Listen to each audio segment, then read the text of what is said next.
जय श्री कृष्ण। आज हम कर्म पे बात कर रहे हैं कि कर्मों का लेखा जोखा क्या है, कर्म हमें किस प्रकार प्रभावित करते हैं, अच्छे कर्म बुरे कर्म। तो सुखस्य दुखस्य ने कोऽपि दाता परो ददाति कुबुद्धिरेषा अहं करोमीति वृद्धाभिमाने स्वकर्म सूत्रे गृहीतो ही लोके। अर्थात सुख दुख किसी के दिए हुए नहीं होते, कोई हमें सुख दुख नहीं दे सकता। यह मानना व्यर्थ है कि यह मुझसे हो रहा है, यह मानना भी मिथ्याभिमान है। समस्त जीवन और समस्त सृष्टि स्वकर्म के सूत्र में बना हुआ है कि अपने ही कर्मों से हम सुख दुख प्राप्त करते हैं। भगवत गीता में एक बार नहीं अनेकों बार बताया गया है कि कर्म प्रधान है, सत्कर्म ही प्रधान है। जैसा कर्म हम करेंगे वैसा ही फल मिलेगा। अच्छा कर्म करेंगे अच्छा फल मिलेगा, बुरा कर्म करेंगे बुरा फल मिलेगा, सबको पता ही है। तो पर हमें एक जन्म के कर्म नहीं, हमारे कितने जन्मों के कर्मों का फल हमें भुगतना पड़ता है नहीं। और हमारे बच्चों को हमारे कर्मों का फल, हमारे बच्चों को मतलब संतान को माँ बाप के कर्मों का फल भुगतना पड़ता है। तो कोशिश करें सब अच्छे कर्म करें, किसी का दिल ना दुखाएं, किसी से चोरी चपाटी ना करें, किसी का हिस्सा ना खाएं, नहीं किसी को दिल ना दुखाएं। सबसे बड़ी बात ये अननेसेसरी चाह करके सबसे बड़ी भक्ति कर्म योग है। और किसी का दिल ना दुखाना ही सबसे बड़ा कर्म है। अपना सब कर्म करें। तो इस प्रकार महाभारत में जब छोटी सी स्टोरी है कि जब भीष्म पितामह हैं बाणों की सैया पे लेट रहे होते हैं, तब वो कई बड़े परेशान होते हैं कि मैंने जितने जन्म मुझे याद आते हैं मैंने किसी का बुरा नहीं किया है, तो पता नहीं किन कर्मों की सज़ा मुझे मिल रही है।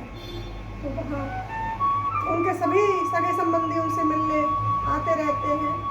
किसी के पास इस प्रश्न का जवाब नहीं होता है कि कौन से कर्मों की सजा इनको मिल रही है। एक दिन श्री कृष्ण भगवान आते हैं, तब वो रोते हुए भीष्म पितामह श्री कृष्ण भगवान से पूछते हैं, हे मधुसूदन, हे कृष्ण भगवान, मेरे किस कर्मों की सजा मुझे मिल रही है, इतना कष्ट मुझे किस कर्म की वजह से मिल रहा है। जहाँ तक मुझे याद है, मुझे अपने 10-11 जन्म ऐसे ही याद है, मैंने किसी का अहित नहीं किया, किसी का बुरा नहीं किया, तो किस जन्म के कर्मों की सजा मुझे मिल रही है। तो श्री कृष्ण भगवान हंसते हुए उन्हें बताते हैं कि आज से नहीं, ये तुम्हारे 100 जन्म पहले 101वें जन्म में तुम्हें सजा मिल रही है। 100 जन्म पहले तुम एक राजा हुआ करते थे और अपने घोड़े को लेकर तुम कहीं घूम रहे थे, तो तुम्हारे घोड़े के अग्रभाग पर गले पर एक कहते ना क्रिकेटा पेड़ से गिर गया नहीं, तो तुमने उस क्रिकेटा को अपने बाण से उठाया और पीछे फेंक दिया। अब तुमने तो उसे पीछे फेंक दिया, वो कटीली झाड़ियों पर जाके गिर पड़ा।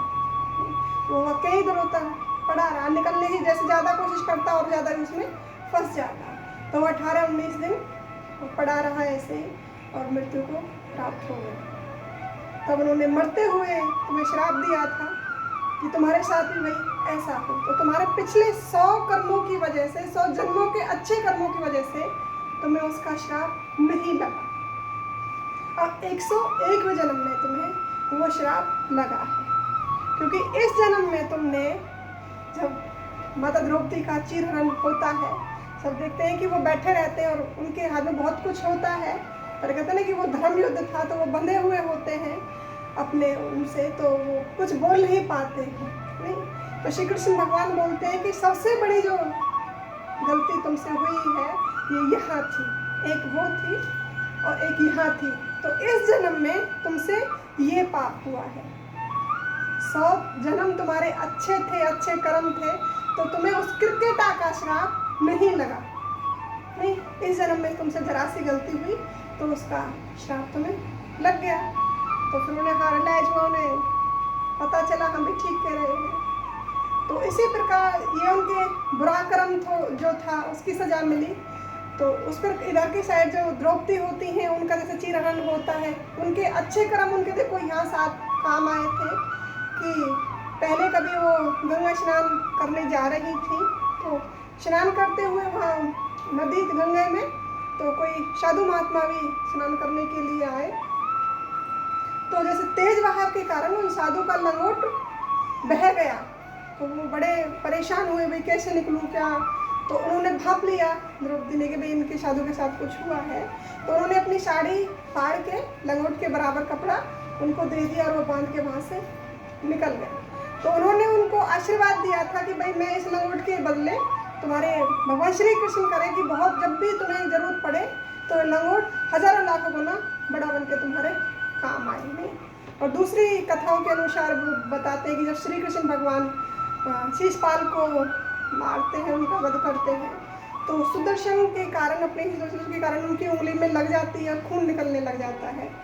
तब द्रौपदी ने अपनी साड़ी फाड़ कर बताते हैं कि भाई वो कपड़ा उनकी उंगली पे लपेट दिया। तब श्री कृष्ण भगवान ने उनको बोला था कि जब कभी टाइम आएगा तो मैं इसकी इतनी छोटी कत्तर बोलते हैं उस टुकड़े की वजह की जगह तुम्हारी बहुत हजारों लाखों गुना इससे ज़्यादा तुम्हारी मदद करूँगा।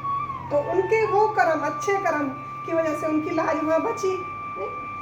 तो इस प्रकार हमारे अच्छे कर्म और बुरे कर्म की वजह से ही हम सब कुछ सफ़र करते हैं। ये नहीं है कि दूसरों को बोलना कि भाई इसकी वजह से मेरी ज़िंदगी बर्बाद है, नहीं, इसने ऐसा कर दिया तो मेरी ज़िंदगी में दुख ही दुख है। लगता है हम दूसरे को ब्लेम करते हैं, पर हमारे वो स्वयं कर्म होते हैं, खुद के ही कर्म होते हैं, इस जन्म के, पिछले जन्म के, पिछले जन्म के। तो जिस दिन हम ये मान लेते हैं कि भाई हमारे अपने कर्म हैं, हम उनके भुगतान कर रहे हैं, अब तो कोशिश करें हम अच्छे कर्म करें जिससे हमारे पाप कम हो और अच्छे कर्मों की वजह से हमारा सत्कर्म बढ़े, अच्छे कामों की वजह से हमारे पाप कम हो और अच्छा जीवन जिए। तो कोशिश करें हम अच्छे कर्म करें, बुरे कर्म ना करें, किसी का दिल ना दुखाएं, किसी के साथ बुरा ना करें। जय श्री कृष्ण।